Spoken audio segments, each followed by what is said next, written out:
Emotional voice నేను మీ అను. మీరందరూ ఎప్పుడూ ఆనందంగా ఆరోగ్యంగా నవ్వుతూ ఉండాలని మనస్ఫూర్తిగా కోరుకుంటూ వీడియో స్టార్ట్ చేస్తున్నాను. వీడియో చివరిదాకా చూడండి, లైక్ చేయండి, షేర్ చేయండి. వీడియోపై మీ అభిప్రాయాన్ని కామెంట్ ద్వారా తెలియచేయండి. అలాగే ఛానల్ని సబ్స్క్రైబ్ చేసుకోకపోతే సబ్స్క్రైబ్ చేసుకొని బెల్ని యాక్టివ్లో పెట్టుకొని ఆల్ అనే ఆప్షన్లో పెట్టుకుంటే చేసే ప్రతి వీడియో మిస్ కాకుండా వస్తుంది. అలాగే నాది ఇంకో ఛానల్ ఉంది, మారుతి క్రియేటర్స్.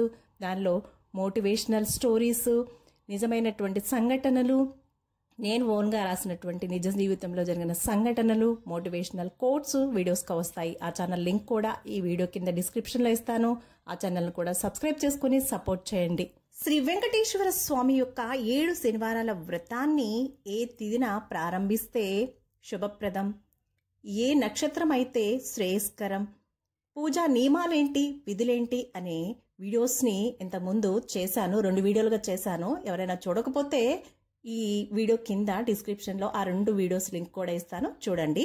ఇప్పుడు 7 శనివారాల వ్రతం యొక్క ఉదయం పూట పూజ ఏంటి, సాయంత్రం పూట పూజ ఏంటి, పెట్టాల్సినటువంటి నైవేద్యాలు ఏంటి అనే విశేషాలను ఈ వీడియోలో తెలుసుకుందాం. 7 శనివారాల వ్రతం యొక్క ఉదయం పూట పూజ నియమాలు ఏంటి అంటే, శనివారం నాడు సూర్యోదయం అయితే దుర్ముహూర్తం మొదలవుతుంది. కాబట్టి వ్రతం ప్రారంభం వేకోజామునే జరగాలి. అంటే తెల్లవారుజామునే మనం పూజ ప్రారంభించాలి.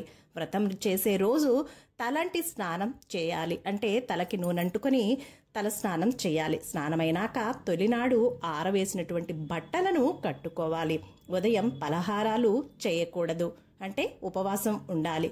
కలశ స్థాపన చేయాలి. 7 అగరవత్తులు వెలిగించాలి. 2 దీపాలు పెట్టాలి. ఒక దీపంలో 3 ఒత్తులు, ఇంకొక దీపంలో 4 ఒత్తులు, మొత్తం 7 ఒత్తులతో 2 దీపాలు వెలిగించాలి. ఉదయం పూజలో 7 అరటి పండ్లు, అలాగే మీకు నచ్చినటువంటి ఏవైనా పండ్లు, నల్ల ద్రాక్ష పండ్లు, 7 చిమ్మిలి ఉండలు నైవేద్యంగా స్వామివారికి నివేదించాలి. ప్రతిరోజు ఉదయం పూజలో కొబ్బరికాయ తప్పకుండా కొట్టి తీరాలి. అలాగే ఉదయం వేళ వెంకటేశ్వర స్వామికి పూజ చేయాలి. యథాశక్తిగా వెంకటేశ్వర సుప్రభాతము, దండకము, గోవిందనామాలు, స్తోత్రాలు చదువుకోవాలి. తప్పనిసరిగా శని స్తోత్రము, ధ్యాన శ్లోకము, షోడశ నామాలు తప్పనిసరిగా చదువుకోవాలి. ఉదయం పూజలో నివేదించిన ప్రసాదాన్ని మధ్యాహ్నం అల్పాహారంగా తీసుకొనవచ్చు. మధ్యాహ్న భోజనం చేయరాదు.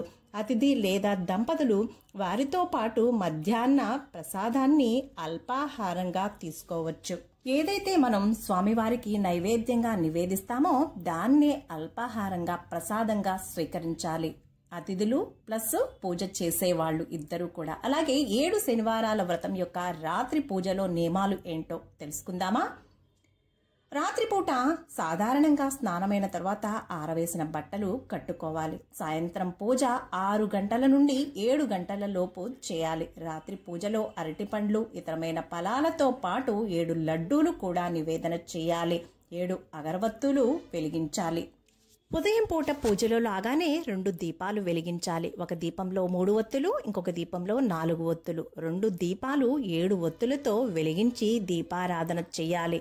పూజ పూర్తయిన తర్వాత వండిన పదార్థాలన్నీ పళ్ళెంలో పెట్టి తెచ్చి దేవునికి మహా నైవేద్యాన్ని సమర్పించాలి. పూజ అయిన తర్వాత ఒక అతిథికి లేదా దంపతులకు భోజనం పెట్టాలి. అతిథికి భోజనం అరటాకులో పెట్టడం చాలా మంచిది. వడ్డన అయిన తర్వాత అతిథికి కూడా తీర్థ ప్రసాదాలు, తాంబూలాన్ని ఇవ్వాలి. ఆ రోజు కలశంలో పూజించినటువంటి కొబ్బరికాయను, రవికెల గుడ్డను, మండపంలోని బియ్యమును, వాటితో పాటుగా 7 శనివారాల వ్రత పుస్తకమును కూడా అతిథికి లేదా దంపతులకు ఇచ్చి అలిమేలు మంగా పద్మావతి సమేత శ్రీనివాసునిగా భావించి నమస్కరించాలి. ఆ తరువాతే వ్రతం చేసిన యజమానులు పూజ చేసినటువంటి వారు భుజించాలి, అంటే భోజనం చేయాలి.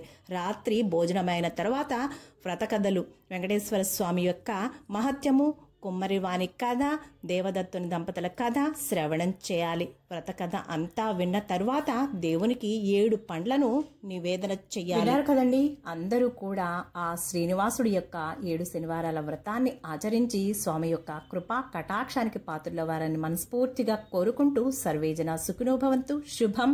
Thank you for watching. Please subscribe my channel.